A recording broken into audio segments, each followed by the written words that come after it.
Good Monday to you. Hope you had a wonderful weekend, a good Halloween. I'm moving a little bit slow because I went trick-or-treating with my 3-year-old who is like carrying a tree stump. And of course they peter out about halfway through the rounds while their first grade sister is still going strong. So I'm lugging them around, and it is like carrying a tree stump. Not the best idea. Then you drive many hours afterwards. And so I'm basically frozen, but I have my relief factor. I'll get to that in a little bit.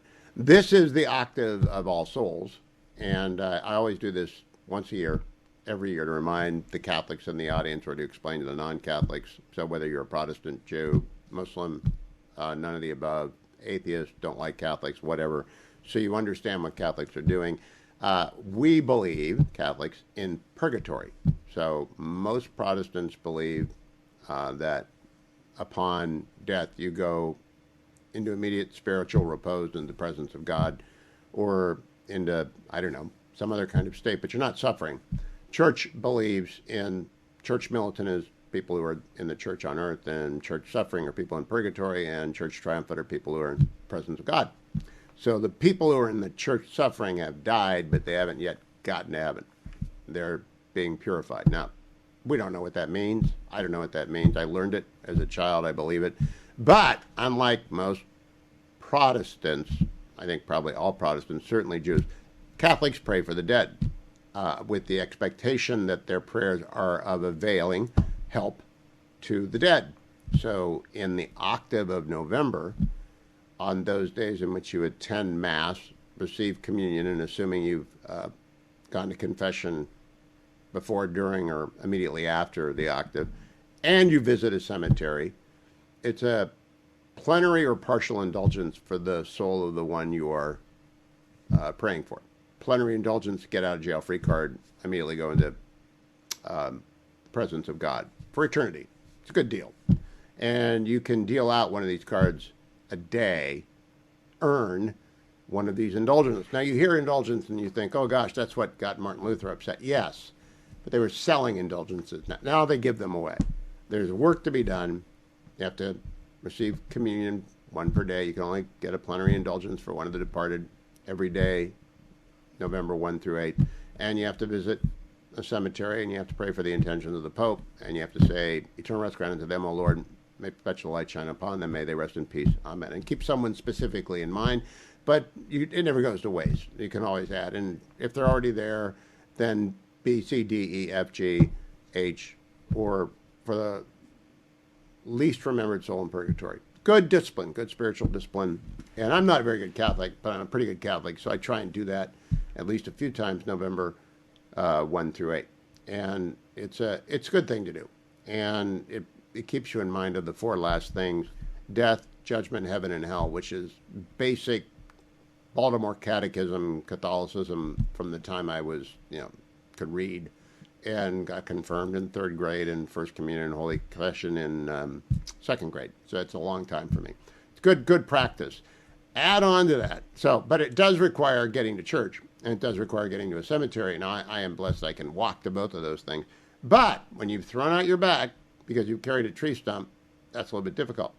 Then had to go downtown today, and I was glad to, because it was the memorial service for my friend and my lawyer and my agent, Robert Bruce Barnett. Legendary DC guy. All right, I didn't know he was sick. I talked to him in July, I think, most recently. And Bob would call me up every now and then. He'd handle my contracts for me, and my book contracts and my television contracts. But mostly he would call me up and he said, "It's your booker." And he's always happy. Happiest guy in the world. And I know it was Bob. He said, what do you got? And we'd run through his big books. And I'd say, that's a great interview, and doesn't fit. And we'd run through them. So you've heard James Patterson on the show before, and you've heard a number of people before, because my booker, Bob, would call me up and pitch their books to me. And this is really kind of super status for an agent, because agents get the deal done with the publishers. They also, not many of them help you market the thing. But he loved rollouts. He absolutely loved planning rollouts. And it's sort of like a party planner for hundreds of people. Because book deals are a big deal for authors, and their rollout can either make or break the book. So Bob is vital in many people's lives. So I go downtown, and I go to the wrong place. All right, I put in the wrong address. But I'm not alone. All right, I'm not alone. Another person who went to the wrong place is a Yale law professor who I had not met before, who really wonderful guy. And he's property professor. I think Professor Schlichter. I should thank Kurt Schlichter, by the way, for guest hosting for me on Friday when I was going down to do this. And I'll find this fellow's name in a bit. Property professor, and he too has gone to the wrong place. And David Schleicher, Schleicher, and we talk about teaching property and about law schools and about Yale, and then because we had to grab a car together to get to the right place, and so I'm not the only moron in town. I'm one of two, and the other guy's a Yale law professor, so I don't feel that bad. So we get there, and of course, it's 600 of Bob's best friends, including at least 3 presidents. You know, when I got through the metal detector, and first ladies. When I got through the metal detector, I took a seat in the back because I'm not them, right? And those sorts of people, you know, you see people. Saw Bob Costa and saw a bunch of John and a bunch of people from Meet the Press Days, and mostly everybody loved Bob. Everybody loves Bob. So I'm here to tell you, in All Souls Week, remember the dead, and remember you're going to be one of the dead someday. And then they're going to have a memorial service for you, and you'll be lucky if you get 1/10 of the number of people at Bob's memorial service today, which would be 60, and they packed the room out. It was done, and lawyers. Bob worked for Williams and Connolly, which is maybe the greatest law firm in America, and my apologies to my old firm Gibson, Dunn and Crutcher, which gave me my first real job, and the government's a real job, but Gibson Dunn hired me as a summer associate. I guess Baker and Botts did, but they're great law firms. But Williams and Connolly makes the weather, and they had a lot of people who wanted to say great things about Bob. I didn't get to stick around for the president, so I'm not sure if President Obama was there, but I think W was there. I was going down to this fabulous memorial service, and it occurred to me, everyone's going to get a memorial service, whether you want one or not. And if you want one, you want it to be like this. Nonpartisan, bipartisan, full of affection, with a loving wife, daughter, and grandchildren. All of whom, well, Rita Braver, longtime famous correspondent for CBS, had not spoken, I don't think was going to speak, when I had to make my exit because I had to do this show. And I just got to tell you, the tributes from very accomplished people. Now, I was not able to stay for the presidents. 1, 2, 3, I don't know. And James Patterson was there, and I'm sure he would have been hilarious. But, and everyone had a funny story to tell about Bob, but they kept coming back to husband, father, grandfather. Husband, father, grandfather.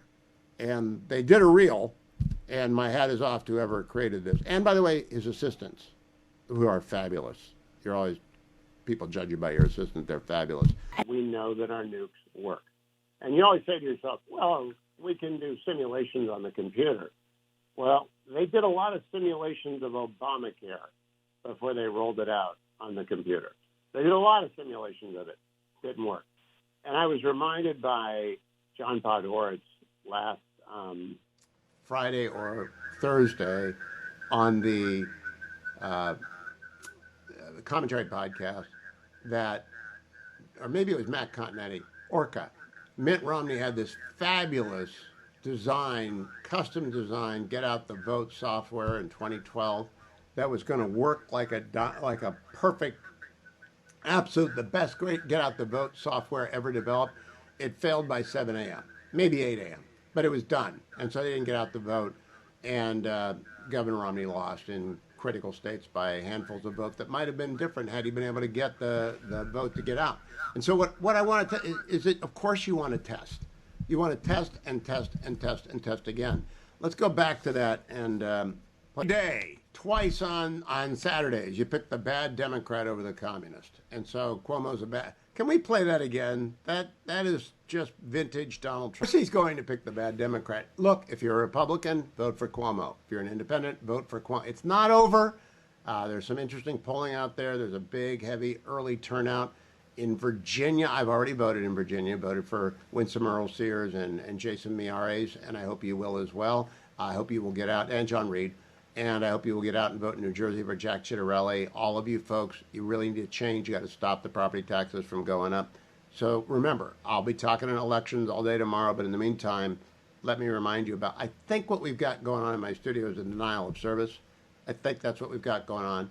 And I've got WebRoot Total Protection, so I don't know where it's happening. Might also be the fact that Northern Virginia basically flooded. But I want to tell you about WebRoot Total Protection. Go to webroot.com/Hewitt. The one thing I know is that my personal financial data and communications are encrypted and secure because of webroot.com/Hewitt. I know that everyone who's ever had a DOS, denial of service, who've had a ransomware, that happened to us 10 years ago, lived through that nightmare. That's why we have backup servers that can always back up everything that I say and we can't lose it. You need everything that WebRoot Total Protection gives you, including antivirus protection, including fraud reimbursement of up to $1 million if you are the victim of fraud. You want to secure your data, you get a secure VPN. You stay one step ahead of everyone. Now, there's one plan for an individual, one person and up to 5 devices, and there's a family plan, up to 10 identities and 10 devices. And right now, you get 60% off when you visit webroot.com/Hewitt. Ask for WebRoot Total Protection at webroot.com/Hewitt. That's webroot.com/Hewitt.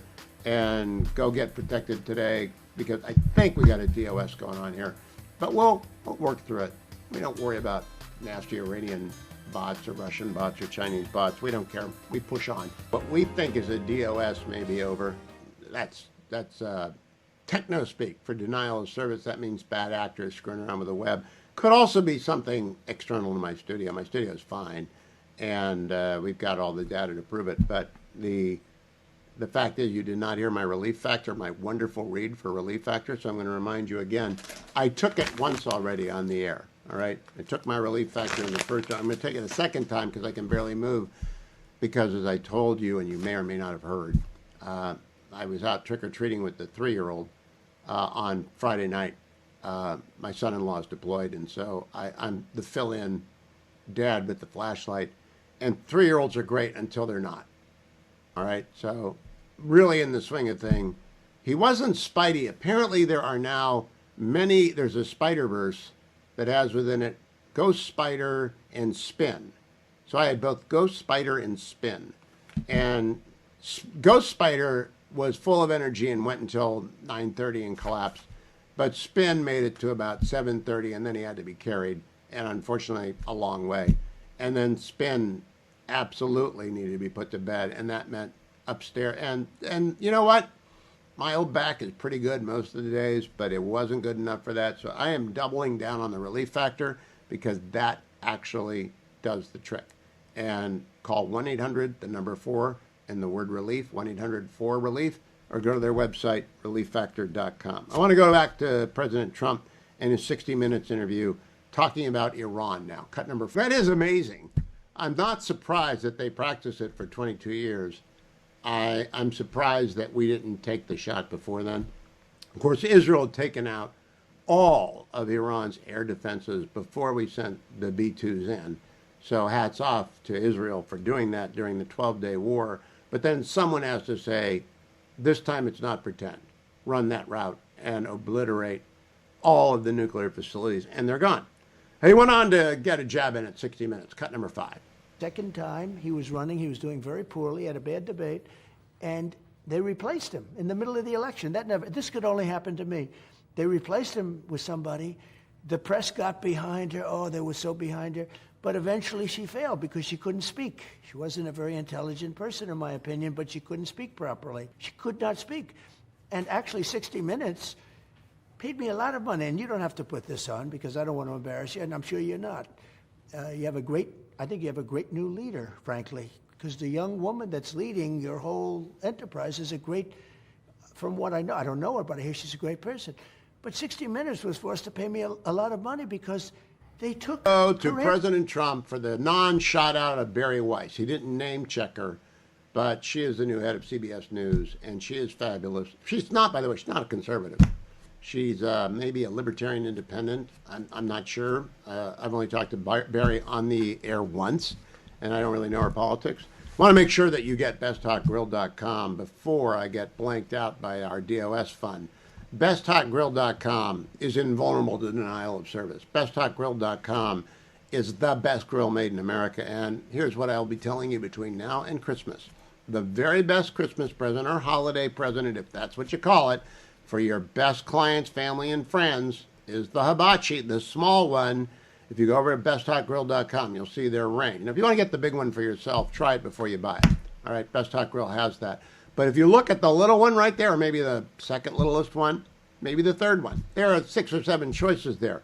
Go to besthotgrill.com, American made, from 0 to 3,000 degrees in a minute, or maybe it's a 0 to 1,000 degrees in 3 minutes. I don't know. It gets really hot really fast and does really great work with your meat and with your fish. BestHotGrill.com. You will thank me, and your clients will never not remember it was you that gave them their Best Hot Grill. From Solaire Infrared Grills, BestHotGrill.com. That music means Drucker is in the house. David M. Drucker, chief political correspondent for the Dispatch. And David, it's election eve, so we got to talk about the big races, and then I want to talk to you about my favorite story of the weekend. But first, did you have a good Halloween? The kids enjoyed it, and I'm Well, not that's a Halloween guy anymore. But the kids have fun. I'm happy. okay. That's me. I had to carry my 3-year-old grandson around, so I can barely move. But other than that, I had a great thing. Let's run down New Jersey. What do you think, Chitterelli or Mickey? Cheryl. I mean, I'm in New Jersey. I've been here since yesterday. I give the edge to Cheryl, but the polling has been close, and I wouldn't be surprised to see Chitterelli pull it out. Now, if that's the case, when do we expect to know? I don't know if Jersey's like California and it takes 8 weeks to get the final result, or if it's like Florida and we'll know by 10 p.m.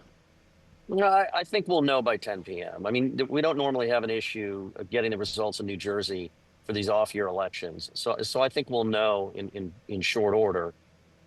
Jersey's obviously, it was more competitive in 2024. It turned out with movement toward the Republicans and Trump. He flipped 5 counties here compared to 2020. But look, you've got a Republican in the White House, a Republican-controlled Congress. Uh, People are still quite unhappy with the state of affairs nationally when you look at all of the polling. So I'll be watching the independent vote to tell us something about what's coming up next year. But this one's a little bit tougher to call than Virginia. All right, let's go first to New York City. Here's President Trump on 60 Minutes last night, cut number 3. Drucker, are there enough Republicans who think like the president to put Cuomo over the top? Yeah, if they all abandon Sliwa and combine with the vote for Cuomo, then maybe Cuomo gets over the top. Sliwa cannot get over the top. He doesn't have the right kind of profile as a Republican for New York City, which is still deeply blue. I agree, and I'm begging people who are listening right now in New York on the answer. Please don't waste your vote tomorrow. Vote for Andrew Cuomo. You don't want to try life under an anti-Semitic communist, and that's what Zoran Mamdani is, in my opinion. Now, Virginia. What do you say, David? Well, Spanberger's going to win unless, I mean, we all have our heads on Neptune or something, right? I mean, just the polling's been consistent. It's a pretty blue state these days, even though it was a little closer in 2024 at the presidential level than 2020, but it's blue. Federal workers are not happy with the administration.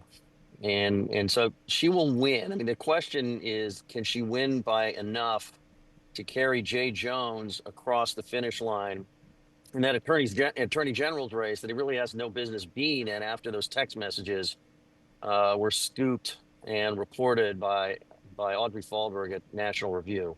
But we're in an age, Hugh, where both parties excuse their own side scandals and nobody polices each other. But then sometimes these candidates stick around. Like, they stick around, people put on their jerseys, and it doesn't matter. So we will see. But I do not get the sense in any measure that this is like 4 years ago when you had an unpopular Democrat in the White House. You had a particular issue pushing suburban voters who have leaned Democratic into the Republican camp. Glenn Youngkin was a unique candidate, a very good candidate. Sears is a good public servant. She doesn't have the kind of candidate skill that Glenn Youngkin does. But again, you're asking me to give you my best analysis before the vote or as the votes coming in with early votes and vote by mail. I am, in no sense am I the authority on any of these things. I'm just telling you what I've seen.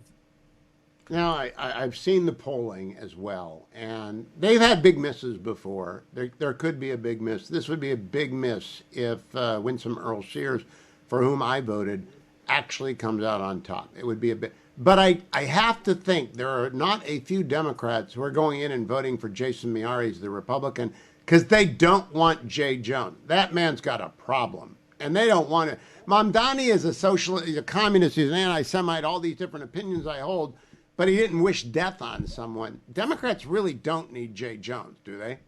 Well, they don't. That's where the independent vote is really crucial.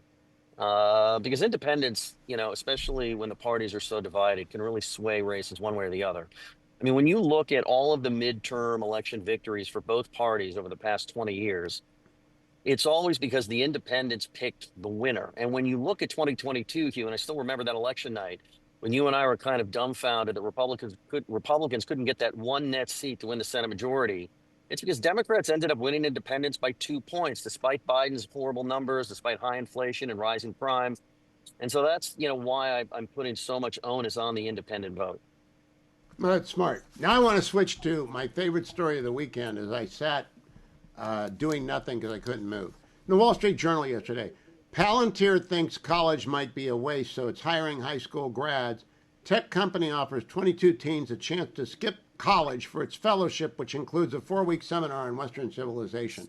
Now, I'm going to talk to Jordan Hirsch, who is actually running this program for Palantir, and I always disclose the audience. I own Palantir. It's a stock that I like a lot, and so that's neither here nor there. Do you think journalism, you have to go to college to be a good journalist? Because it used to be the journalist, it's a craft, not a profession, and not all of them went to college. Indeed, I don't even know if a majority of them went to college. What do you think, David? Well, a majority of them went to college these days. I can actually speak to this pretty directly, Hugh. I hadn't finished my college education when I decided I was going to become a professional journalist. And the reason I went back to school to get my bachelor's degree from UCLA, among other reasons, because I was really in a hurry to then catch up to everybody, because I'm very competitive that way, is I was advised you'll have a lot easier time getting a job as a journalist if you have a degree. I still think journalism is the kind of profession where you're going to have an easier time getting your first job with a degree. But do you necessarily need the degree, the training that will come with it to do the job? No, not necessarily. You need to just do the job. I mean, I wrote as much as I could. I got as many jobs as I could get, freelance, to get the experience to do the work. The best thing about college for a journalist is the college newspaper or college radio station. I can't tell you how many Correct. people in the radio business are out of the college radio world. Ditto for the newspaper. It's a craft, not a profession, and David Drucker is very good at it. Follow him on X at David M. Drucker. We'll talk to him after the results are in tomorrow. I want to remind all of you that I've got Governor Pat Morrissey coming up, West Virginia's chief executive. I got a great idea for him, and he's going to bring us up to date on the SNAP benefits discussion. Decision was made to use emergency benefits for partial SNAP payments going into November, but the Democrats have to reopen the government. They have to reopen the government. So Governor Pat Morrissey of West Virginia joining us at the top of the hour. I want to remind everyone, if you are pinched right now, and not because of the government shutdown, but maybe because of the government shutdown, maybe you're a government contractor and the money's not flowing in. You want to save money wherever you can. Look at your cell phone bill. I got a sponsor on the program, Consumer Cellular. ConsumerCellular.com/Hugh. ConsumerCellular.com/Hugh. And remember my code, Hugh25. Or you can call 1-800-411-4454. 1-800-411-4454. And ask yourself, and I tell you to do this every day, and some of you do and some of you don't, and some of you say, I'll make a note of it so I move it around in the show. Remember the promo code HUGH25, whether you go online, consumercellular.com/Hugh, or you call 1-800-411-4454. Remember, your cost is all about how much data are you buying and how much data are you using. If you're one of those people that are grandfathered into an unlimited data plan, what are you grandfathered into? Are you grandfathered into $200, $300 a month? go get your phone bill, your cell bill, and find out. Because if you're over 50, you can get 2 lines of unlimited data, 2 lines for $60 a month. That can hardly be beat by anybody, if anybody. But you don't know until you call. It takes 20 minutes to switch. You can keep your old number. You can keep all your old contacts, all your old data. But you got to call first. 1-800-411-4454. Don't forget my code, Hugh25, $5 off for each of the first 5 months. I also want to let you know about forfreemarkets.org. F-O-R, freemarkets.org. Forfreemarkets.org is dedicated to making sure that debanking never happens again. President Trump issued an executive order against banking regulators to prohibit them from encouraging or ordering debanking of disfavored political causes when in August he signed the executive order. Gave us protection for 3 years or so. But it's only for 3 years or so. To get a law passed to prohibit financial services company from picking winners and losers, rejecting customers or closing accounts based on their politics or perceived politics or their organizational name or anything that just strikes you as, boy, this is America. We don't do that. We don't want that to happen again, and it was happening until President Trump signed the executive order. Now we want legislation mandating neutrality in the financial markets, except as to criminality, of course. We don't want people laundering money or doing things like that. But forfreemarkets.org is where you want to go. F-O-R, forfreemarkets.org. Now, Governor, formerly Attorney General of West Virginia, Patrick Morrisey. Governor Morrisey, how are you? I'm doing great, Hugh. It's good to join you today. A lot going on in the heartlands, and looking forward to spending a few minutes with you. Well, I want to get to a bunch of issues, but I got to start with the fact you're a Rutgers guy. People don't know that. You did your undergrad in Rutgers, and you did your law school at Rutgers. So you're a New Jersey guy, sort of, even though you're governor of the Mountaineer State. Tell me what happens with Jack Ciattarelli tomorrow, do you think?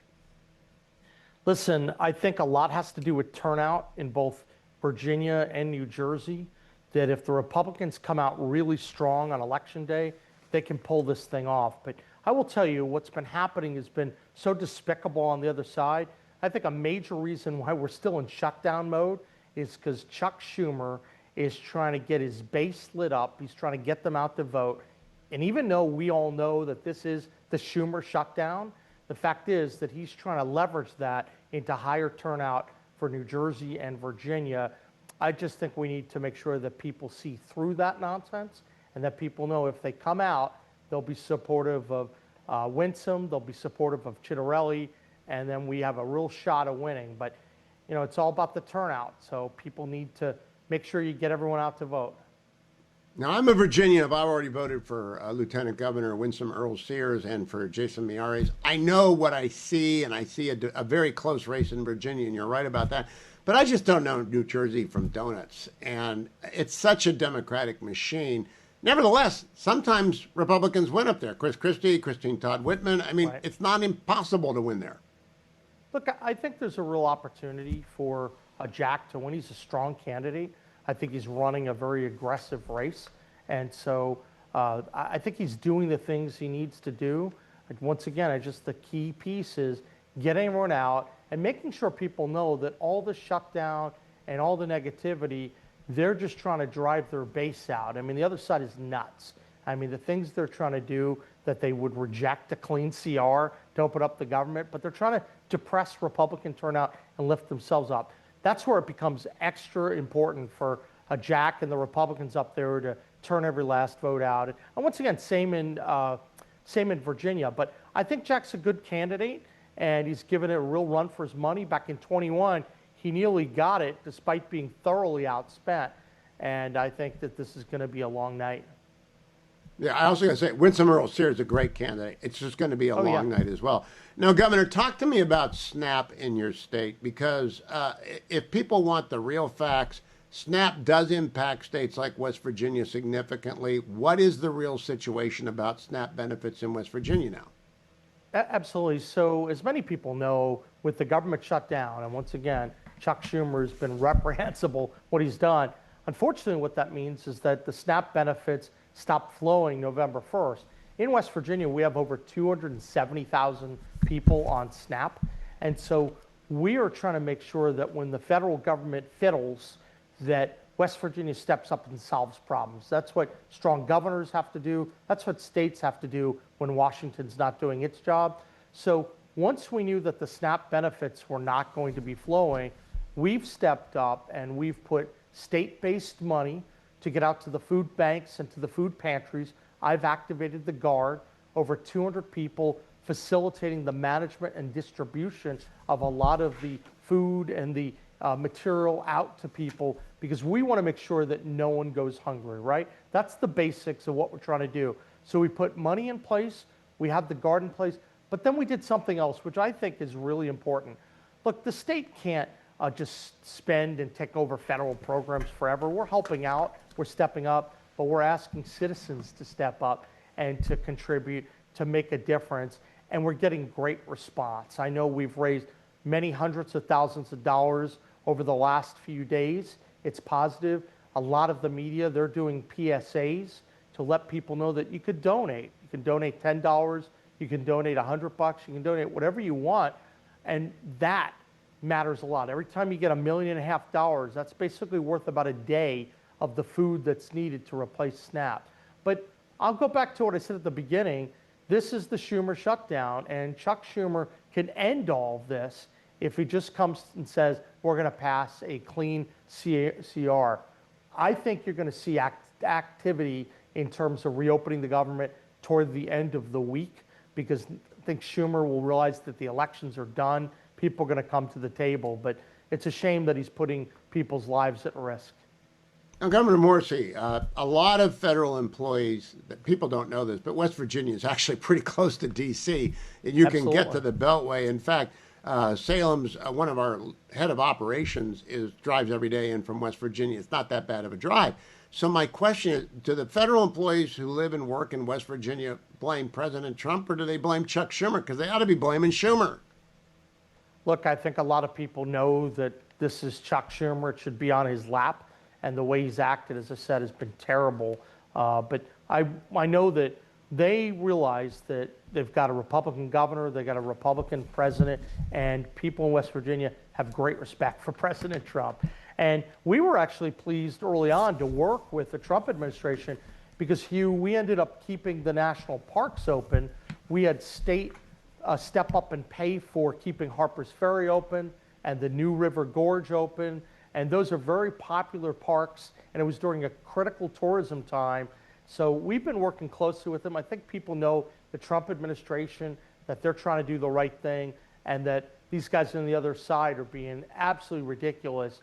But I believe West Virginians know that. But you know, you got half the people, and sometimes the media is out there trying to just put the propaganda out from the other side. Thankfully, we have people like you, who are out there and setting the information system straight. So thank you for that. Well, this audience is very well aware it's just the Democrats playing games. Now, Governor, I want to throw a curveball at you because I got wind of a story this weekend that the FBI, they're building that hideous building on Pennsylvania Avenue, the J. Edgar Hoover building. That's going to come down. They got to move the bureau somewhere.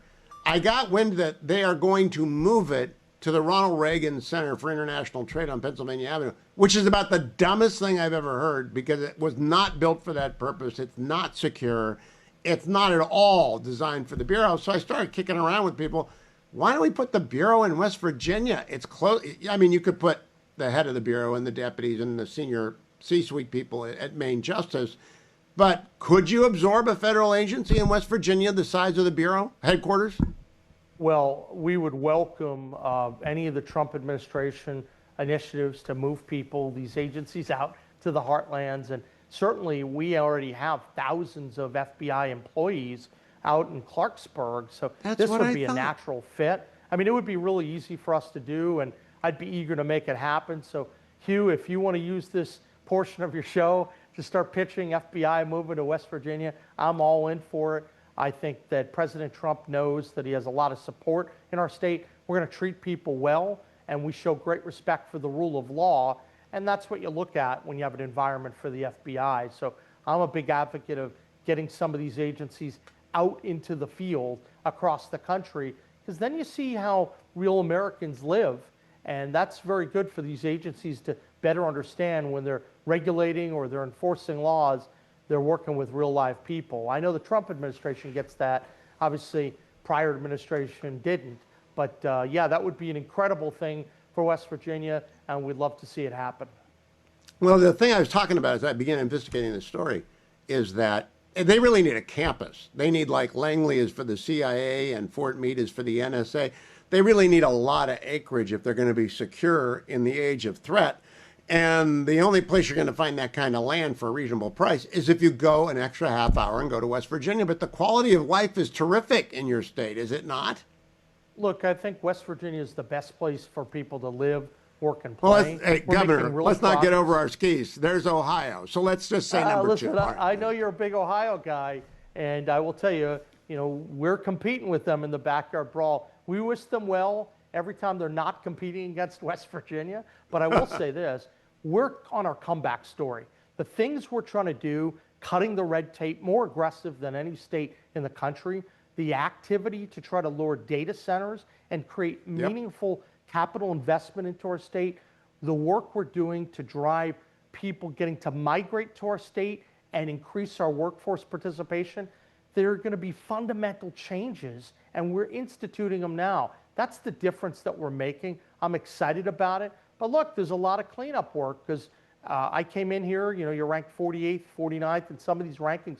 We must turn that around. You don't celebrate until you're starting to move up dramatically in the rankings. The good news is we're doing the fundamentals to make that happen. Our taxes, we're going to get them lower than any state that we touch. Our regulatory system, our infrastructure, and then our embrace of the future by investing in our people. It's pretty exciting. And most importantly, you can't imagine you come to West Virginia, live in the most beautiful place ever, and we welcome people to come. So come on in, give me a call. I'm hopeful. You'll get a governor's greeting. I look forward to seeing you in person, Governor, and to frequent return appearances because West Virginia embraced school choice early and often. I'm very happy with that, and putting the Bureau there just makes so much sense. Governor Pat Morrissey, thank you. Back to President Trump's interview last night on 60 Minutes. It was full of all the kind of stuff you don't get, which is straight talk. Cut number 8 about Chuck Schumer. Stop. The president and I have a disagreement. I don't think we should end the filibuster because someday there's going to be a Republican majority in the Senate, a Democratic majority in the Senate and a Democratic president, and they will destroy the rule of law by expanding the Supreme Court. And that is the end of the Republic. When you start expanding the court, and it might be unconstitutional, by the way. There's an argument to be made that you can't go above 10 and you really ought to stay at 9. But there's an argument, at least, that it's unconstitutional to raise the court. But I don't want to mess around. I don't want to play with the rule of law and the fate of the Republic. So I am against abolishing the filibuster, although I know the president has lots he wants to get done. We have to differ we must, as Lincoln said. Let's go back to the shutdown, cut number 7. There is no reason for the president to respond to that because it's silly.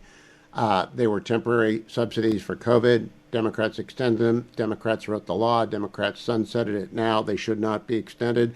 There might be a case for credits in some instances where a refined lens is applied, but not the $1.5 trillion that they want.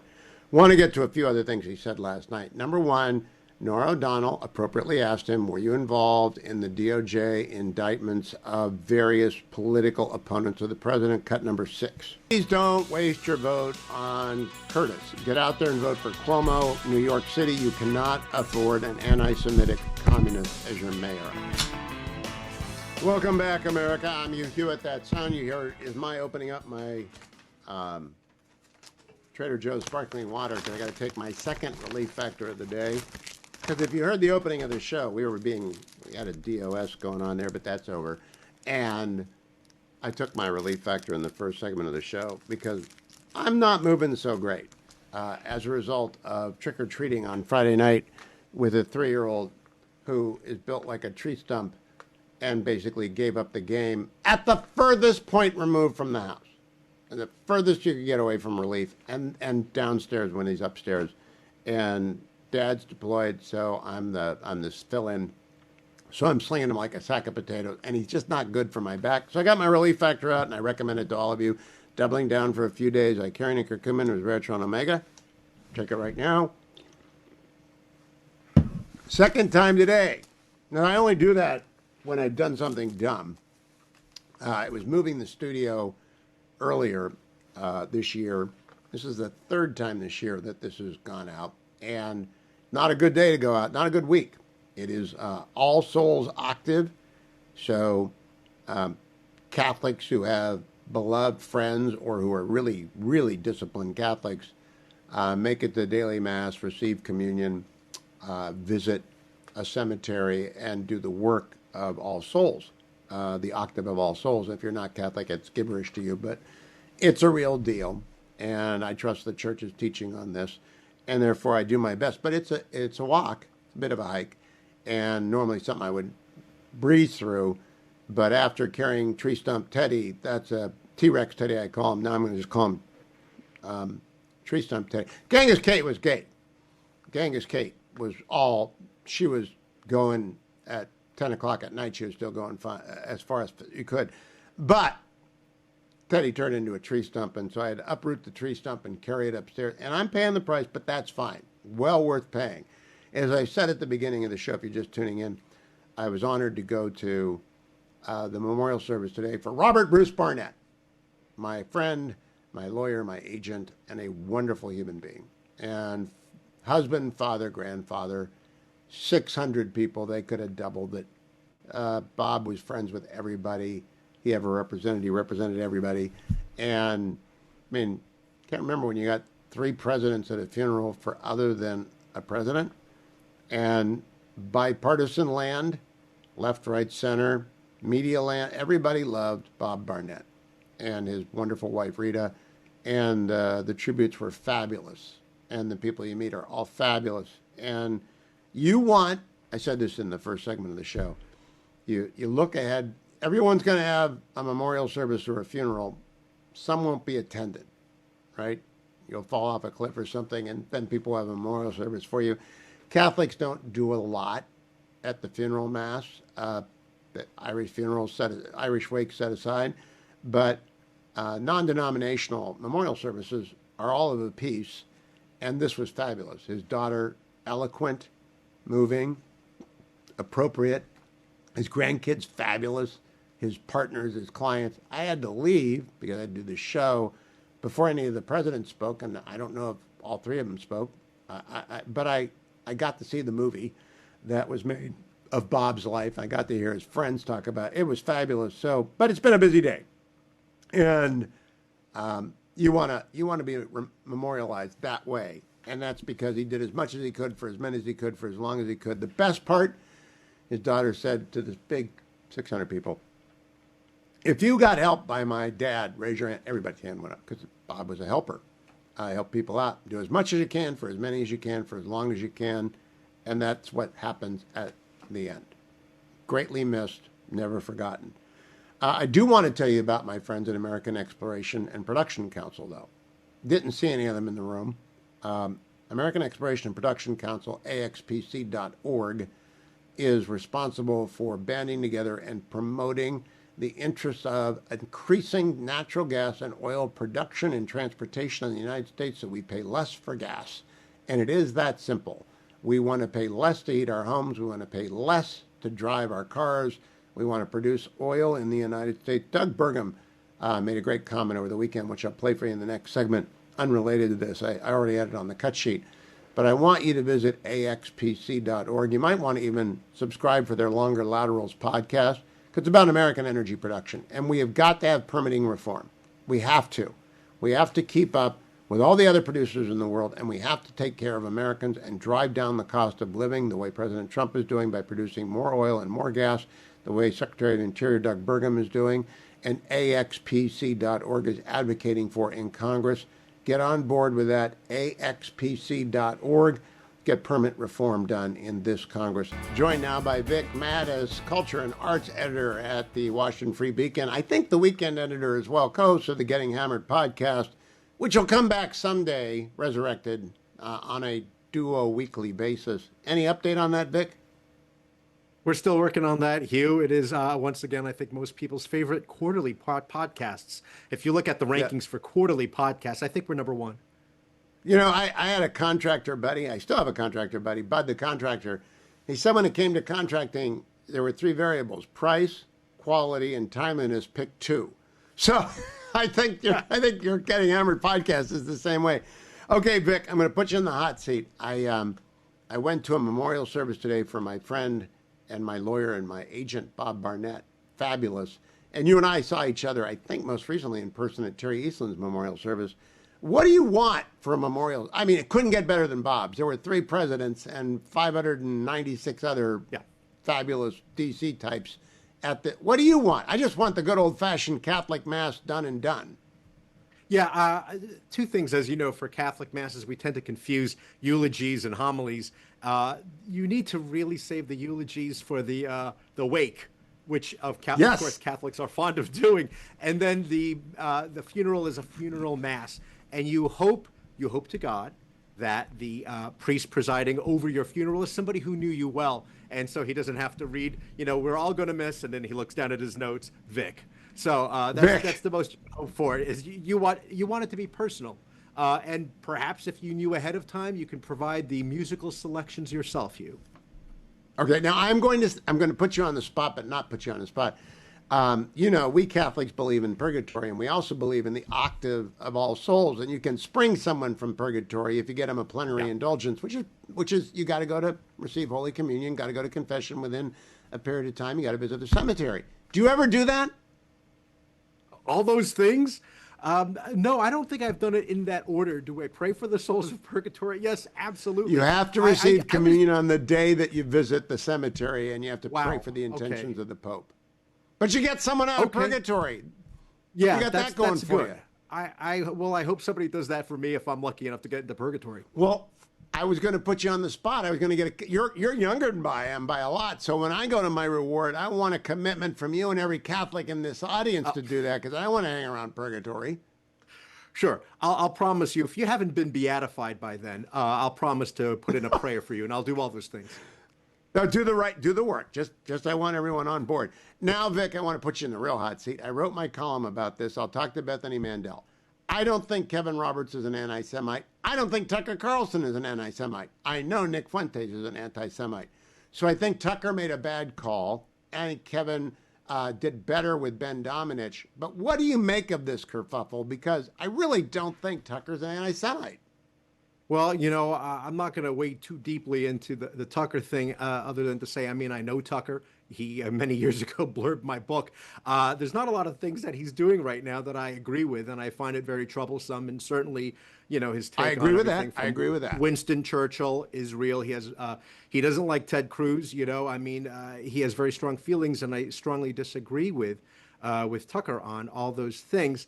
With Kevin Roberts, I do wonder how much of it is old people being told by young people, this is what's going on, and this is what you need to say, and this is how we can try to capture them, if we can argue with them and debate them. But the fact is, Nick Fuentes is a very bad person.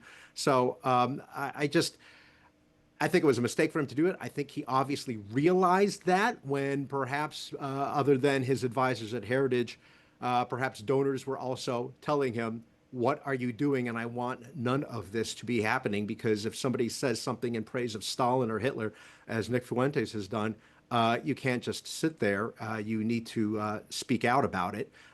Sure, good luck trying to win him over.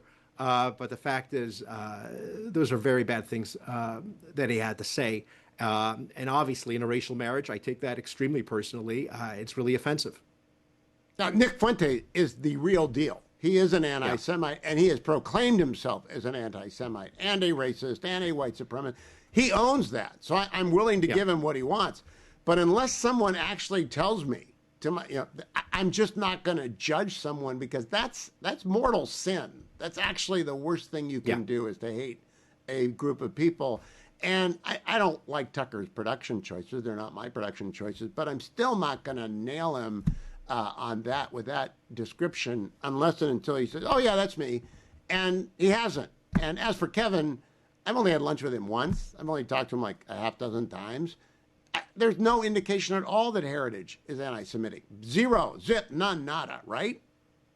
Well, what's really interesting is also the origins of Kevin Roberts. He wrote a lot in his college and in his postgraduate years. He knows a lot about the history of slavery in this country. Very Yes. knowledgeable and straight, right down the line there. So again, if he's getting bad advice, he's getting bad advice. Yeah, and bad production choices haunt you. Yeah. But this is often the course in long lives, like I've lived and you're on the course of living, is you have friends who you try to stand by when they're under fire, but sometimes you can't, right?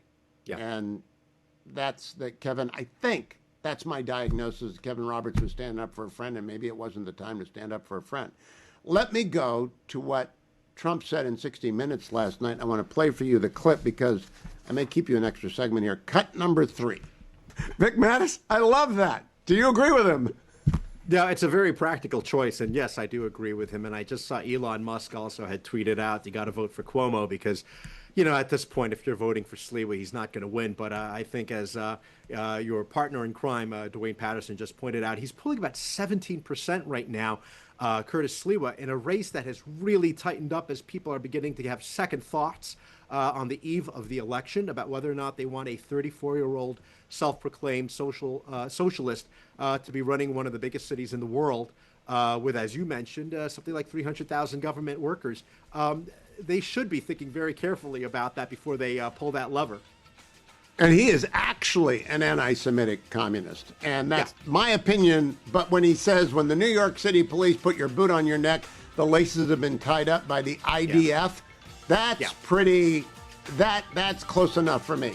Vic Mattis, follow him at Victorino Mattis. Await the next edition of the Getting Hammered podcast. I'll continue to quiz him every week. Reminding you, it is election eve. Make a plan to vote in the morning. Now, I expect the lines to be long in Manhattan, and you should go and vote for Andrew Cuomo. Hold your nose and vote for Andrew Cuomo. If you're a Republican, vote for Andrew Cuomo. I know Curtis Sliwa has the nomination. Curtis cannot win. He went one-on-one against Eric Adams 4 years ago, and he only got 300,000 votes. He cannot possibly win. Every vote for Curtis is a vote for Mamdani. So you got to vote for Cuomo. Why? 300,000 people work for the city of New York. They got everything. They got a hospital system and a child care system, and they got subways. They've got a police force that is gigantinormous. They got partnerships on the tunnels. They got partnerships on the airports. Everything. The city that never sleeps actually never does sleep. And the mayor cannot be a 34-year-old who has run an office of 10 people, especially when he's an anti-Semitic communist. And the idea, I was talking to a pretty smart person at Bob Barnett's memorial service today about, can he really do rent control for the whole city? And he's, it might take him a year, but he can do it. It will be so destructive of the city. It will be, people will flee. People will flee. Businesses will flee. It's a disaster for New Yorkers. It's a disaster for people who just want safety and parks. Don't do it. Vote for Cuomo. Curtis cannot win. Do not throw your vote away. Same time, you folks in New Jersey, especially you folks listening to me in the suburbs of Philadelphia and hearing me loud and clear, get out and vote for Jack Ciattarelli. He can win. He can bring reform to the Garden State. He can bring accountability. He can bring some pizzazz. Go and vote for Jack Ciattarelli. Now, in my state, I've already voted for Lieutenant Governor Winsome Earl Sears and John Reed and Jason Miyares. And I think Jason Miyares is going to win because Jay Jones is nuts. Who the goods are in. The receipts are in on him wishing violence upon his opponents, political opponents. Who does that? That's really deeply disturbed. That's really disqualifying. You can't have a crazy person as your attorney general. Jason Miyares will win because I think independents will vote for him. But Winsome Earl Sears would be a fabulous governor. Absolutely terrific. She would sell the Commonwealth. She would continue the reforms Glenn Youngkin has begun. So make a plan. The lines. I voted early because I don't want to deal with Virginia voting lines because Virginia traffic's bad enough as it is. But make a plan. Go early. And get to the polls and vote for Winsome Earl Sears and John Reed and Jason Miyares and do it tomorrow. Tomorrow's election day in Virginia, New Jersey, and the city of New York. And all three of those categories matter a great deal. I'm Hugh Hewitt. Good Monday to you. Hope you'll join us on Special Report tonight. I'll be joining the show. Of course, the Schumer shutdown continues, and I hope it depresses Democratic turnout or converts Democrats in Northern Virginia to vote for Winsome Earl Sears, because it is the Democrats who are screwing with your livelihoods and your paycheck. And if you're a SNAP beneficiary or you know any SNAP beneficiary, they are being hurt by the Democrat showmanship, which is really a giant and repulsive get-out-the-vote operation. Here's Speaker Johnson earlier today, cut number 17. The Schumer and Jeffries and their colleagues fear political retribution from the far-left activists in their party more than they fear the consequences of keeping the government closed for weeks on end. They fear that personally for their own political future, and they care more about that than they care about SNAP benefits flowing to hungry families, about air traffic controllers being paid so they can keep the skies safe, Border Patrol troops, and all the rest. Now, the consequences of this have manifested themselves. The Schumer shutdown's in its second month now. Houston CBS affiliate KHOU Channel 11, cut number 19. We're staying on top of those lined at Houston's airports this morning. Bush Airport shut down TSA checkpoints in 3 of its terminals over the weekend because of staffing issues stemming from the government shutdown. So let's take you for a live look inside. This is Bush Terminal E, where lines once again are out the front door. Fly to Houston tracks TSA wait times at Bush. The wait times just for the security checkpoint are expected to be at least 180 minutes right now, 3 hours. I'm flying on Friday and Saturday and Monday and Tuesday, and therefore I'm not really looking forward to the airports. Thank you, Chuck Schumer. I don't think you're doing this to screw me, but you're screwing every traveler in America. Democrats are screwing every traveler in America, but mostly they're screwing the SNAP people, the people who need their food benefits, their basic supplemental nutrition assistance program. Tom Emmer, House press conference, cut number 18. Public. They've shut the government down to pick a fight with President Trump and to score points with Kami Mandami and Omar Fada, the Omar Fada wing of their party. The Democrats have become kamikaze politicians who are so focused on winning some kind of political game that they've justified blowing up everything in their wake, including the livelihoods of their own constituents.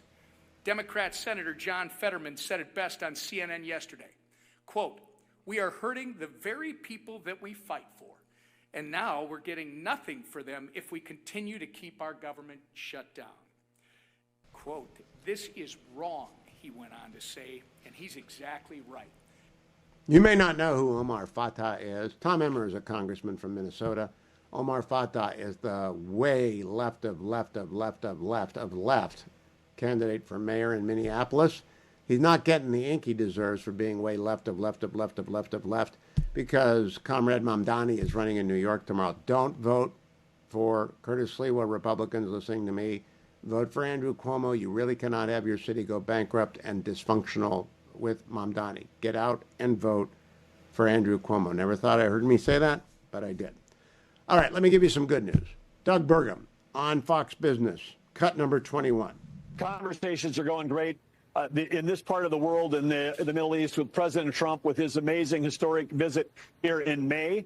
And then followed up with the incredible historic visit when he was here a couple weeks ago for the hostage release and the ceasefire. President Trump, the United States, President Trump, like say we're the hottest country, but in the world here, when you're in the Gulf region, you can really feel that. These countries here are on the cutting edge. They're so thrilled to have the United States back in the game on a game of energy abundance and energy growth, as opposed to following some European model of trying to shut down all the traditional forms of energy. And under President Trump, he said, drill, baby, drill. In July, the United States set a record on oil production, 13.6 million barrels a day. There'll be new records set going forward. And the U.S. a year ago, it was just this week, a year ago, when President Trump was winning his re-election, under President Biden, we had a moratorium on LNG export facilities. This year, U.S. #1 exporter in the world of LNG, and our exports up 25%. We're the world's largest. We're up 25% over a year ago under President Trump. That's a reflection of entrepreneurs, innovators, the private sector in the United States investing tens of billions of dollars in LNG export facilities. That is helping all of the EU, all of the European countries fulfill their plan to get off of buying Russian gas by end of 2026. So again, energy diplomacy is working. President Trump knows how to use it to end wars. He knows how to use it to bring prosperity at home as well as peace abroad. Well, I'm just so glad to hear that. Now, on the other side of the ledger, UN Ambassador Mike Waltz went on Fox and Friends and made incredibly clear a pressing issue for the world. This is why I'm so glad he's at the UN, because Ambassador Waltz laid this out. Cut number 22.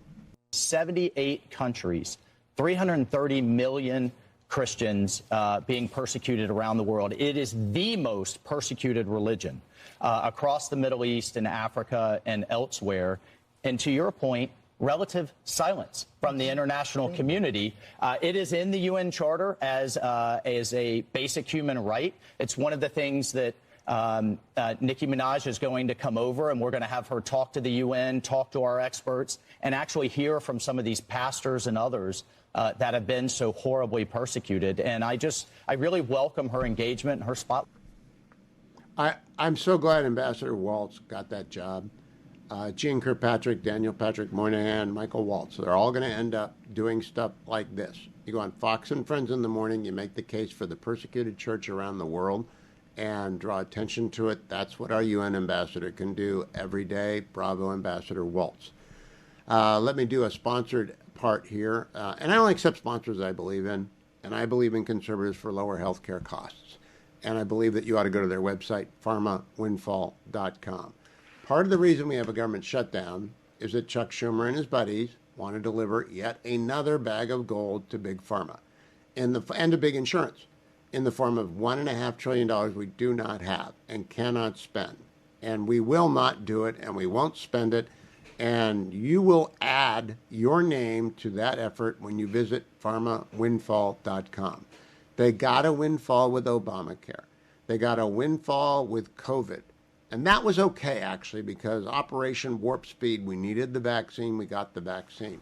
They got a windfall with the extension of additional health insurance subsidies during COVID, and now Democrats want another big windfall for Big Pharma. Don't let them have it. And by the way, they got the greatest lobbyists in the world, best talent in D.C. They know their way, they know the levers to pull, and the Republicans are standing strong against it. But join the conservatives for lower health care costs at pharmawindfall.com. You really do not. We don't have the money. We do not have the money. We've got to put money into crucial, critical infrastructure. Now I want to go back at pharmawindfall.com. I want to go back to President Trump last night talking about our enemy to the south, Nicolas Maduro, cut number 1. Same answer from the president before. Whenever you ask him a question about national security that he doesn't want to talk about, he said, why would I tell you that? You think I'm a dummy? And so it happens in every interview when you ask a good, tough question. No harm, no foul to ask it. I'm not going to tell you what I'm going to do. Don't go anywhere, America. Bethany Mandel is next. I just saw Palantir had blowout earnings. I'm a happy guy. It's the only stock I own. You know, I'm not a stock picker, but I do like Palantir. And once again, they blew out earnings. Just breaking news. Bethany Mandel is one of the co-founders of the momwars.substack.com. That's the momwars.substack.com. Bethany, how are you? I listened to podcasts last week of commentary, and they say Seth always has the same books behind him. I assume those are the same books behind you that he uses. Yes, this is our standard podcast setup. How do you keep the smalls out of there? Mostly a lollipop. That's the current. I locked our bedroom door and gave them all lollipops, and here we are. I appreciate it, and people should go to the momwars.substack.com to figure out what is best for bribing children. Bethany, I'm barely moving today because I spent Friday night picking up a 3-year-old who was out trick-or-treating because his dad's deployed, and my daughter and her husband always go out with him, so I can barely move. Did you have a good Halloween? So I saw those pictures, actually. They were very cute. So we did not do Halloween this year, unfortunately, because it was Shabbat, but we did have my oldest daughter was her bat mitzvah on Sunday. So I too am moving like an old person because I was dancing and lifting chairs yesterday, celebrating my 12-year-old. Well, I am actually. You're lifting chairs? So the party planner people threw all of her friends at the chair and they were like, everyone lift her in the chair. And I was like, I think I'm gonna adult in here and I'm gonna make sure that someone more than 70 pounds is picking this chair up. So I jumped in. Because I have been to a few bar mitzvahs and bat mitzvahs, and I haven't seen the moms involved in that. I would take a pass on that. I should have taken a pass on picking up the 3-year-old. Bethany, I have a question. I just came from a memorial service for my beloved and wonderful lawyer and agent Bob Barnett. And Bob, not particularly religious. I'm just curious, what do Jews believe about the afterlife? We don't talk about it. I don't even know much. if Bob's Jewish, by the way. I have no idea. Yeah. Jews don't talk about it much. It's the focus is really on the here and now, and there's obviously conversations about when the Messiah comes and all of those things, but there's not a ton of like, this is heaven, there's not really a focus there. No, there is a big emphasis, though, on getting back the bodies of the hostages. And I understand closure and that, but is that a particular religious command to ransom the bodies of hostages as well? I understood the enormous priority placed on living hostages, but in the Christian denomination, at least in modern Catholicism, it doesn't much matter what happens to the body. It's just buried if possible, but if it's gone, it's gone. Yeah, there's a huge emphasis on respecting the dead and giving them their proper burial in Judaism. That's a major theme. There's an incredible organization called Zaka, Z-A-K-A, that over October 7th did really incredible work, making sure that everyone who was killed on October 7th their bodies were collected with respect and dignity, and they had a lot of people volunteer with them because the volume of bodies that they had to collect. But this is a major theme, and it speaks to Hamas's depravity that they know this and that they have been ransoming the bodies of hostages this whole time. Over the weekend, Israel got back 3 hostages, one of whom is an American citizen, Omer Nutra. And so now there's one body being left in Gaza of Itai Chen, another American, and 7 other bodies as well that are being held hostage. But the bodies that were returned over the weekend were taken hostage on October 7th. They took bodies hostage, and they knew because they could do this with Israelis because of this value placed on human life, even when it's past. And one depraved thing that Hamas did that I didn't feel like got enough attention in the media was before they handed over the bodies of these 3 hostages, they handed over 3 other bodies that did not belong to hostages. And so they just handed over 3 random corpses, which they've done previously. They did with the body of the 2 they are redheaded depraved. boys. Yes. That is the word for them. All right, now I got to turn to the controversy of the weekend. I have written my Fox News column tomorrow about anti-Semitism, the ancient evil. And I have declared in that I don't believe Kevin Roberts is an anti-Semite. And I don't think Tucker is. I know Nick Fuentes is, and we're not going to talk about him because I know he is and he revels in it. What's your reaction to all of this?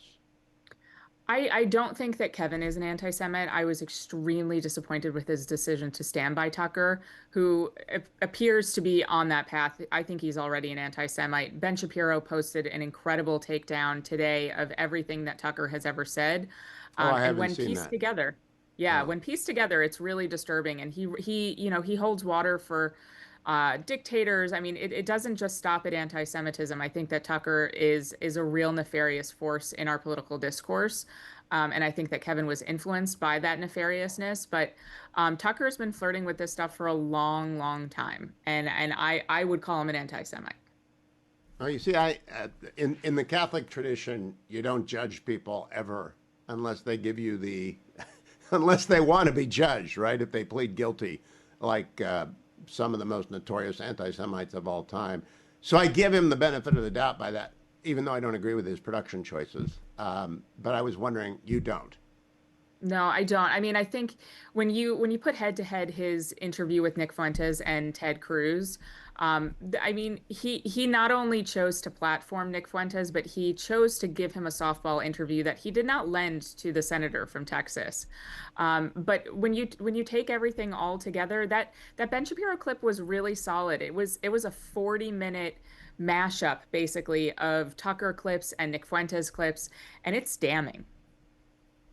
Okay, mashup. I'll watch it for myself. Did he point to anything where he actually declared like one of the old of the protocols of the Elder of Zion? I almost use a word that's banned by the FCC. That stuff. I mean, I think, if you look back at some of his most high-profile recent appearances, like when he eulogized Charlie Kirk and he stood on stage and basically said the hummus eaters killed Jesus, that was pretty clear. That was a pretty clear dog whistle. Okay. I am not Jewish, so I'm not as attuned as Jews might be to that. I've had an argument with people that could be innocent. And again, innocent until proven absolutely guilty, but I'll watch the Ben thing. Let me ask you, in terms of the anti-Semitism around you. We see it in Colombia. We see it in Mamdani. And Mamdani, by the way, I've got the receipts. I believe he's an anti-Semitic communist. What percentage rise do you think has occurred in the last few years? In anti-Semitism, I mean, it's hard to say, but the freeness with which a lot of people are spouting anti-Semitism is really troubling. One thing that I do take heart and gives me hope is something actually that David Frum tweeted today from The Atlantic. He said, the left basically decided that they had an anti-Semitism problem, but the people who were peddling in it, like Graham Plattner from Maine, like Mamdani from New York, they've decided that they energize the base enough that they're willing to look the other way. But with all of this Tucker Carlson and Kevin stuff from Heritage, the right has been embroiled in a massive, massive civil war for the past 5 days about this. And I think that that's actually very good because we still have a moral compass when it comes to anti-Semitism, whereas the left just rolled over and decided that it was the price that it was willing to pay for its chance at electoral success again. The right will reject it. I may be obliged to reject people if they are absolutely obnoxious and want to be known as anti-Semites, but I'm going to be slow to judge people in that regard. But I'm glad we agree about Kevin Roberts at least. Bethany, thank you as always for clarity. I appreciate it. Follow her at themomwars.substack.com. That music for longtime listeners of the Hugh Hewitt Show means Jan Janura is in the house. Jen is the founder of The Wild Adventure, TWA.US. That's for another day. We'll talk about that another time. Jen and I used to do the Groundhog's Day show, the entire show together, back when I was sort of free and footloose and didn't have to do the news so much. But I did want to bring him on now before Thanksgiving and again before Christmas to remind everyone about his best-selling book, turning small talk into big talk, turning small talk into big talk, available at jansbooks.com, turning small talk into big talk. Jan Janura, how are you? Great. How are you, Hugh? Good to see you, friend. It is good. I haven't seen you since the early 2025. Now it's late 2025. You've been in Montana, the successful Wild Adventure year. People can go to TWA.US to find out about that. But let's start with how turning small talk into big talk matters for people who are getting ready for Thanksgiving, even though it's not yet setting the table time. Well, holidays with families sometimes can be a train wreck. I mean, you can get into contentious conversations or you say nothing, which to me is almost even worse. But I wrote this book, and at the kind of the push of a friend of both of ours, John Eldridge, who said, you have some great questions. You should write a book about questions. And when he said that, the title immediately hit me. And I thought, oh, you mean turning small talk into big talk? But I didn't say it to him because I'm sure he would have thought it was all thought out, and it wasn't. It was just spontaneous. But I had lunch yesterday. I had lunch yesterday with our mutual friend Marty Sherman, and we spent about 2 hours together. No small talk other than hello, how are you? And, how are each of our wives? And immediately into good, serious, meaty conversation because we're Jan Gennaro trained. What will people get out of the book, Jan? Well, I think the wonderful deal, they'll learn the simple skill of convening a group conversation with your family, with your friends, with your business associates, and it really will transform what takes place. Because rather than having a bunch of little chit-chatty conversations around the table, everybody will be in on the same topic. And with this book, it'll teach you how to do it simply. And there's 2 chapters, chapter 10, which gives you the top 25 powerful questions for convening big talk. And then the next chapter 11 has 14 more 25 top questions off of all different categories for a total of 375 questions. You'll never have that many dinners in your life.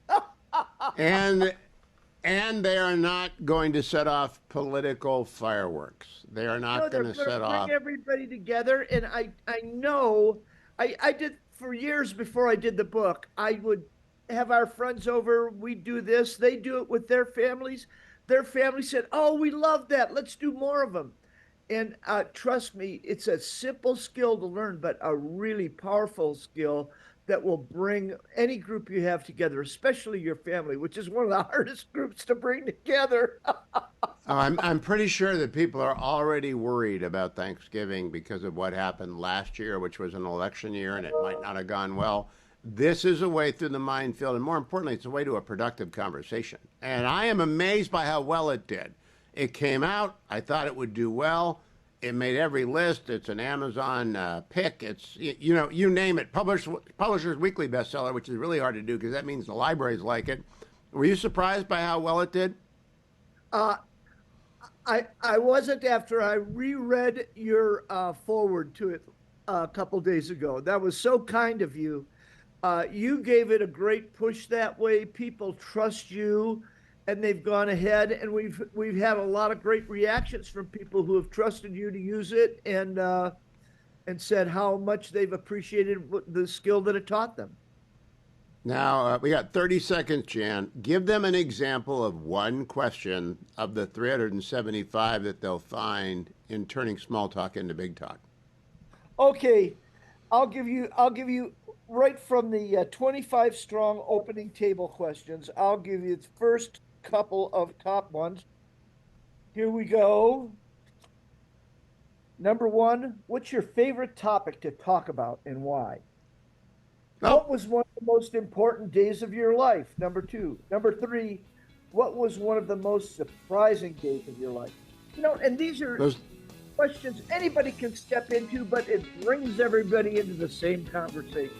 Hugh, great to be with you. Don't forget the name of the book, Turning Small Talk into Big Talk. It's available at jansbooks.com, jansbooks.com. It's also at Amazon, Barnes & Noble, and wherever fine books are sold. But the easiest way to get it is at jansbooks.com. Jan Gennaro, thank you. Doug LeMarie, who is co-host of the Bill and Doug Show, which you can hear on iTunes for free, but you can subscribe to them at Substack, the Bill and Doug Show, osu.substack.com. And boy, is that growing very fast. Joins me because it's Monday, and Mondays when I'm in studio and Doug's available, we do the magic and the misery of the football that occurred over the weekend. Doug, I loved your after-game show that you and Bill did. You both went to the game at the Shoe, and I was worried about Penn State. I'm one of those worriers, and so I just greatly enjoyed how you handled that. And you're right. They can kind of come at you anytime they want. With Tate and Smith. It was a fabulous show. But that's not going to be your magic or misery. That's too easy. So who gets the magic, who gets the misery today? Well, I'll tell you, Hugh, the big deal in college football is that on Tuesday, tomorrow night, the first college football playoff committee rankings will come out. So this is something that playoff committee, they pick which 12 teams actually make the playoff. We have the AP poll, we have the coaches poll during the year, but those are just for fun. So Tuesday night for the first time, we're going to get a read on what the 12 people that really matter think.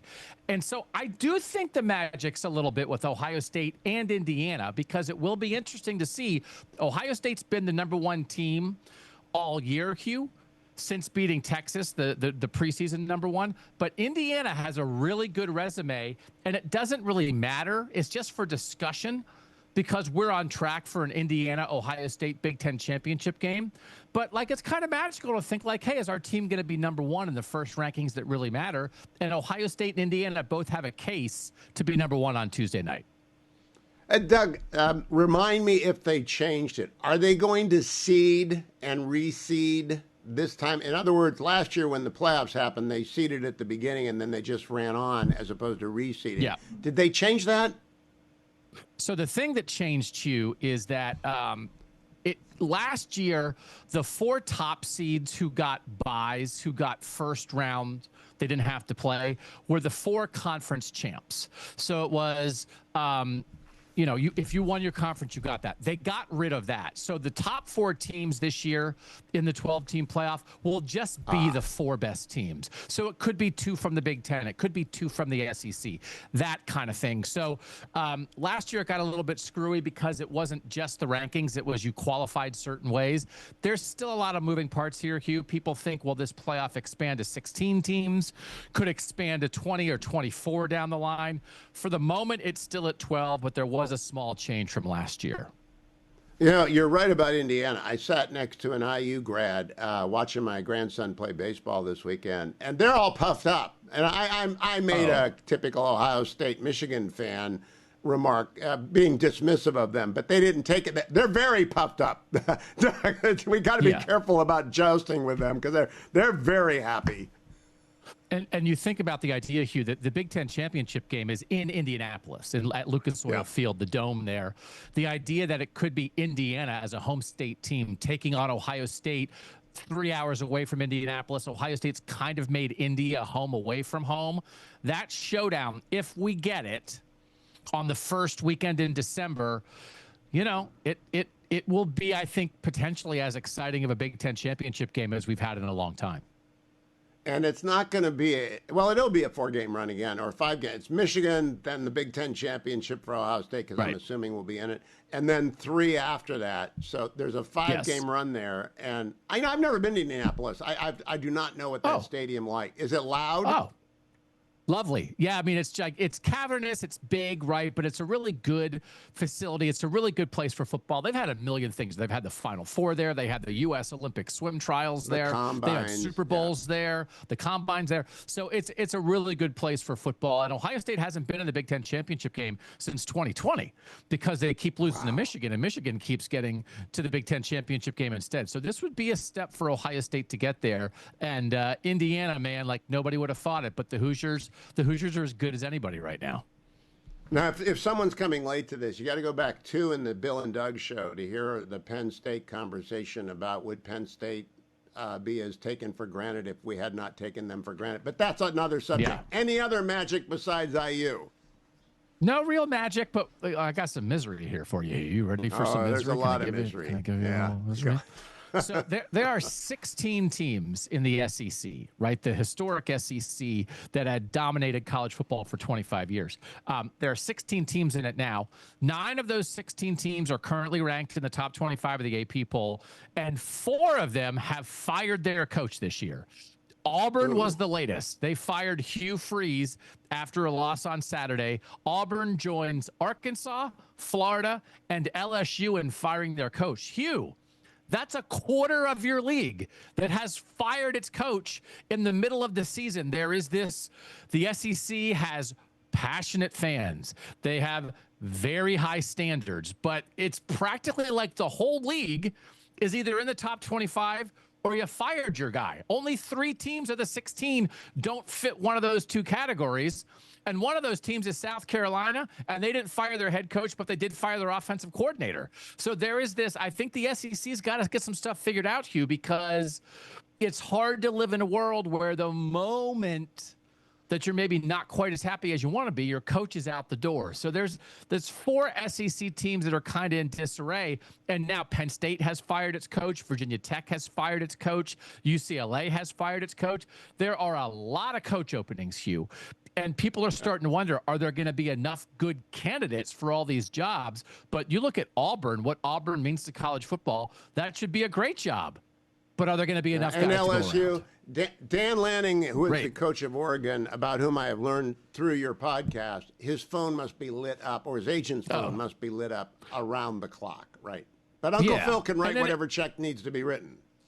For sure, and Dan Lanning, who has coached at Georgia, has coached in the South, was a grad assistant at Alabama, that kind of thing. He has said, I love Eugene, I'm staying in Oregon. The grass isn't always greener. He said actually the grass is pretty darn green in Eugene, and they made a T-shirt out of it. So they'll come after him again, as we talked about. Curt Cignetti at Indiana, Matt Rule at Nebraska already got new contracts just out of some of these jobs being open, Hugh. And so this is the way the world works, right? It's capitalism. There's opportunities. The prices go up, but guys are getting raises just because there's a chance they could take a job. But to fire 4 of your 16 coaches, that's kind of extreme, is it not? Yeah, but we don't really feel bad for the SEC. I've been brainwashed by the Bill and Doug show. We don't feel bad for the SEC ever. Doug LeMaurice, follow him on X at Doug LeMaurice. Subscribe to the Bill and Doug show at Substack, Bill and Doug show, osu.substack.com. I'm closing the show the way I began it because I want to close the same way I began it. I attended a memorial service today for my friend, my lawyer, and my agent, Bob Barnett. Robert Bruce Barnett, son of Illinois, proud son of Illinois, and husband of Rita and father of Meredith and grandfather to wonderful grandkids who came and eulogized him. But there are 600 people there, very DC thing. 3 presidents, 3 former first ladies, 3 former presidents, 3 former first ladies. President Trump wasn't there. And just about everyone in the political world, because Bob made the weather when it came to books. And when it came to, he's a Democrat, but he's a great lawyer. He's a Supreme Court clerk. I think I enjoyed all of them that I heard I had to leave to come to the studio. But the one that stuck with me was his co-clerk who clerked for Justice Marshall when Bob clerked for Justice Byron White, Byron White, Whizzer White, in the 70s. And it just spoke to Bob's vast intelligence and his capacity for friendship. And all I can say is you want to live your life so that 600 people of the greatest variety possible, young and old, that they all gather together and say, what a great friend, husband, father, and grandfather you were. Because that's really all that matters. What I have to do at the end of the program, as I always have to do at the end of the program, is remind you I'm in the Relief Factor studio and remind you that I'm taking double doses today because I had a wonderful Halloween with my some of my grandkids, and the 3-year-old is like a tree stump, and picking him up and down 100 times has completely thrown the back into spasms. But Relief Factor will fix that after a couple of days. So call 1-800 the number 4 in the word relief, 1-800-4-RELIEF, and get that starter pack if you're like me. If you did something this weekend that just turned an ankle, threw the back out, gave you a crick in the neck, or you're really just moving slow, like Bethany said a couple of segments ago, moving like an old person. Well, I'm an old person. I'm a senior, and therefore I know what it's like to move like a senior, but normally I move pretty fast, and not today. But Relief Factor will make that better. You can start on your own experiment of that if you call 1-800 the number 4 in the word relief, 1-800-4-RELIEF, or simply visit their website, relieffactor.com, relieffactor.com. Tomorrow, I'm going to talk with Amit Segal, whose brand new book is out, in English finally, the 4 a.m. call, or the call at 4 a.m. Look up Amit Segal, Segal. I've been inhaling this book since it arrived on Thursday and making too many notes. I've got about 80 questions. So tonight I have to outline the interview because that's actually about a 2-day interview. But AmitSegal.net if you want to get his daily newsletter. Until tomorrow.